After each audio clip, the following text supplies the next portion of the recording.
மாண்புமிகு பள்ளிக்கல்வித்துறை அமைச்சர் அவர் பேசி முடிக்கட்டும். உட்காருங்க உட்காருங்க. மாண்புமிகு பள்ளிக்கல்வித்துறை அமைச்சர் அவர் பேரு மாண்புமிகு உறுப்பினர் மாண்புமிகு பேசி முடிக்கட்டும். பேரவைத் தலைவர் அவர்களே,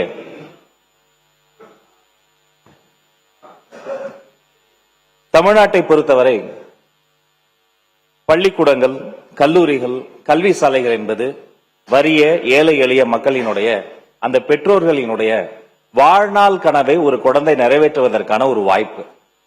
ஒரு பள்ளிக்கூடத்திலும் ஒரு கல்லூரியிலும் வன்முறை சம்பவங்களோ போதை பழக்க வழக்கங்களோ எதுவும் நடைபெற கூடாது என்பதுதான் அரசியல் மாச்சரியங்களை தாண்டி இந்த அரங்கில் இருக்கக்கூடிய அத்தனை மாமன்ற உறுப்பினர்களினுடைய எண்ணமாகவும் இருக்கிறது. அதே சமயம் இந்த சம்பந்தப்பட்ட அந்த கோவை வழக்காக இருக்கட்டும், திருவற்றூரில் பாதிக்கப்பட்ட அந்த குழந்தையினுடைய வீடாக இருக்கட்டும், பாதிக்கப்பட்ட ஒவ்வொரு குழந்தையும் எங்கள் குழந்தை. பறி கொடுத்திருக்கிற ஒவ்வொரு குடும்பமும் அவர்களின் பரிதவிப்பு எங்கள் பரிதவிப்பு. அவர்களுக்கு வந்திருக்கக்கூடிய இழப்பு ஈடு செய்ய முடியாத இழப்பு.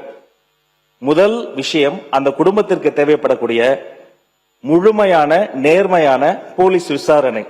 எந்த சார்பு தன்மையும் இல்லாமல், அரசியல் தலையீடு இல்லாமல் நேர்மையான முறையில் போலீஸ் விசாரணை நடைபெற வேண்டும் என மாண்புமிகு முதல்வர் அவர்களின் உத்தரவுக்கிணங்க காவல்துறையை நாங்கள் வலியுறுத்தி இருக்கிறோம். 2, அந்த பரிதவித்து மிகப்பெரிய சோகத்தில் ஆழ்ந்திருக்கிற அந்த குடும்பத்தினுடைய துன்பத்தில் நாங்கள் பங்கெடுக்கிறோம், துயரத்தில் துணை நிற்கிறோம். அவர்களுக்கு உடனடியாக SC/ST பிரிவின் கீழ் வழக்கு பதிவு செய்யப்பட்டு அவர்களுக்குரிய அந்த இழப்பீடு நாம் பேசிக் கொண்டிருக்கக்கூடிய இந்த தருணத்திலேயே அந்த குடும்பத்தாரினுடைய கணக்கில் வரவு வைப்பதற்கான அந்த வேலையும் முன்னெடுத்திருக்கிறோம். மேலும் அவர்களுக்கு தேவைப்படுகிற அனைத்து வகையான உதவிகளும், எத்தனை உதவிகள் செய்தாலும் அந்த ஒரு குழந்தை செல்வத்தினுடைய விலை மதிப்பில்லாத உயிருக்கு ஈடு இணை ஆகாது. இருந்த போதும் அந்த குடும்பம் தேவைப்படுகிற அத்தனை உதவிகளும், குடும்பத்தில் ஒருவருக்கு அரசு வேலை, அவர்களுக்கு ஒரு பாதுகாப்பு, நேர்மையான விசாரணை. தமிழக வெற்றி கழகத்தை பொறுத்தவரை ஒன்றே ஒன்றுதான், இதை போன்ற வழக்குகளில் நீதி நிலைநாட்டப்பட வேண்டும்.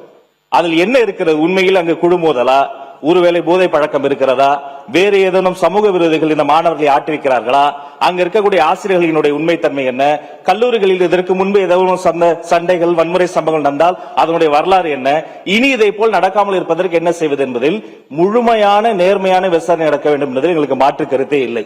அவர்களுக்கு தேவையான உதவிகள், அவர்கள் என்னென்ன கோரிக்கைகளை வைக்கிறார்களோ அதை அதிகாரிகளோடு கலந்து பேசி அவர்களுக்கு உரிய உதவிகள் என்பதை செய்ய வேண்டியது எங்களுடைய கடமை, கேட்க வேண்டியது அவர்களின் உரிமை என்பதையும் பதிவு செய்து கொள்கிறேன். நேற்றைய தினம் எங்களுடைய மாண்புமிகு சமூக நீதித்துறை அமைச்சரும் எங்களுடைய மாண்புமிகு அமைச்சர் சம்பத் அவர்களும் கோவைக்கே நேரில் சென்ற அந்த குடும்பத்தினுடைய துன்பத்தில் பங்கெடுத்தார்கள்.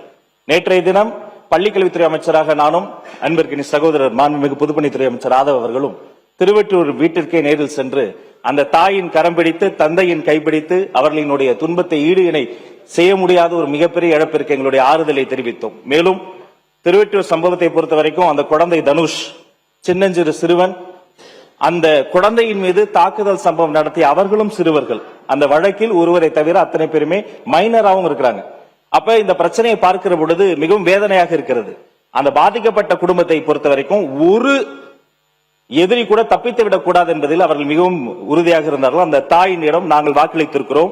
யாராக இருந்தாலும், அவர்கள் எத்தனை வழக்கறிஞர்கள் கொண்டு வந்தாலும், ஆளுக்கு ஒரு வழக்கறிஞர் கொண்டு வந்தாலும் கூட பாதிக்கப்பட்ட அந்த அமுதன் மற்றும் தனுஷ் அவர்களின் குடும்பத்தின் சார்பில் கடுமையான சட்ட போராட்டத்தின் மூலம் ஒரு எதிரி கூட தப்பித்து விடாத வகையில் வழக்கை நடத்தி சட்ட ரீதியாக அவர்களுக்கு என்ன தண்டனை வாங்கி தர முடியுமோ அதிகபட்ச தண்டனை வாங்கி கொடுத்து, மேலும் இதை போன்ற பள்ளி வளாகங்களில் இதை போன்ற துன்பமான துயரமான சம்பவம் நடக்காமல் இருப்பதற்காக கல்வித்துறை சார்ந்த அதிகாரிகள் மூலமாக பள்ளிக்கூடங்களுக்கும் பள்ளிக்கல்வித்துறை மூலமாகவும் உயர்கல்வித்துறை மூலமாகவும் கடுமையான, மிகவும் நேர்த்தியான, பின்பற்ற வேண்டிய வழிகாட்டு நெறிமுறைகளை மீண்டும் செயல்படுத்துவதற்கான வேலைகளும் செய்திருக்கிறோம். தனுஷ்குமார் அவர்களினுடைய குடும்பத்தில் அவருடைய மூத்த சகோதரர் ஒருத்தர் இருக்கிறார். தற்போதுதான் அவர் ஒரு பட்டப்படிப்பை முடித்திருக்கிறார்.